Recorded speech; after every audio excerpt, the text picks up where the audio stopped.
Hey, what's up guys and gals? My name is Rick9G. Thank you so much for joining me today. We're going to be talking about the Pink Panther. Now, when I was a little boy, one of the cartoons that I absolutely loved to watch was the Pink Panther. It would come on many times, but it wouldn't come on for a large amount of time. That is, whenever it came out, only maybe 1 or 2 episodes would come out, and then I wouldn't see it till another time. So I really wanted to get more episodes and be able to watch them, and now with the luxury of streaming and even DVDs, it is possible. So I'm going to talk about not only why I was a big fan, but mostly why everyone around the world is still a big fan of the Pink Panther. And how is that possible? How is it possible that someone in France, someone in Europe, Australia, the United States, or even South America can enjoy this show? And we'll talk about those things.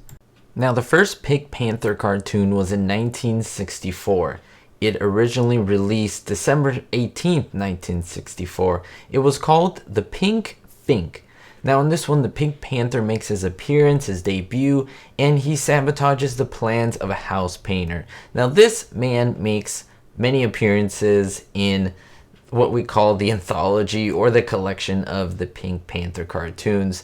He has no official name, but many call him the Little Man. Now what's great about this is that there's really no dialogue for the Pink Panther. Yes, there are sounds, there's that iconic music in the background, but other than that, there's really no dialogue between the characters.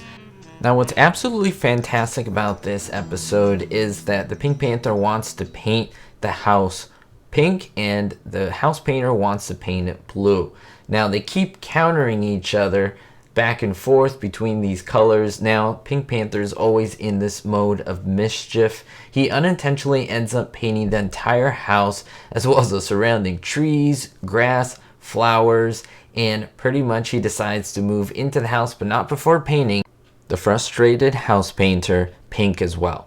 Now, this isn't an episode where I'm going to look at all the details of this episode, but I do want to note that it is amongst the best, and that is because it's the first animated short featuring the Pink Panther that won an Academy Award for short subjects, cartoons. Now in 1963, you will probably know the movie The Pink Panther, in which the cartoon character makes its first appearance, and you know the star there. We have Peter Sellers playing, of course, the title role.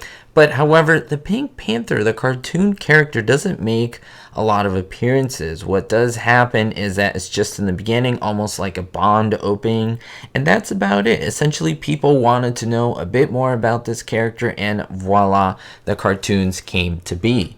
Now, of course, as I mentioned earlier, the dialogue in itself is pretty much missing, and that allows anyone from any country, no matter what language, to watch this.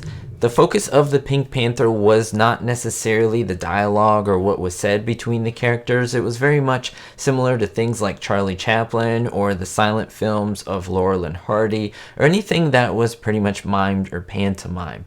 The comedy was universal. You just had to see and enjoy, and you would laugh. There's no dialogue that's inserted here, and that's what makes it so strong. That's what makes it so appealing to many different people around the world, starting, of course, in the 60s and continuing to the present day. Also, it's very simple. You have an unusual type suave character of a Pink Panther, the anthropomorphic idea of this animal kind of becoming a bit of a man, having a suave charisma, something like James Dean, but the kind of character type of Cary Grant. That's how some people kind of summarize it. And then you have the antagonist, not necessarily the villain, but the antagonist, the one who plays the opposite role to the protagonist, the mischievous protagonist, the Pink Panther. We have the Little Man, the house painter, and there would be others as well throughout the course of the series.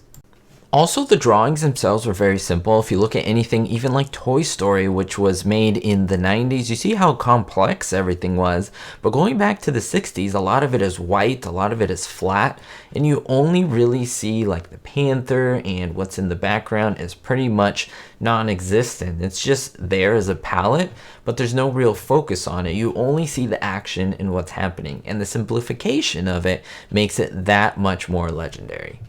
So with those two, we conclude with the last thing that I think makes the Pink Panther one of the best cartoons of all time, and that is the fact of the message of mischievousness, the message of hey, what if I bent the rules a little bit? What if a little bit of wackiness would happen? You know, when the Panther makes an appearance, that something unusual is going to happen, and most likely he's going to get his way. And that's what's so appealing to it. Let me know down below your thoughts and why you think that this is so popular even to this very day. And did you like it? Did you watch it? Did you watch it as a little boy, a little girl? Maybe you started watching, maybe your kids started watching, or maybe even your grandkids. Let me know your thoughts. I would love to enjoy them. If you did enjoy this, don't forget to subscribe. It's absolutely free. Thumbs up the video. And I have a separate channel, Rick9G, which focuses on classic TV shows, live action. So make sure to check that as well. Links are all in the description. We'll see you next time, and don't forget, be hopeful.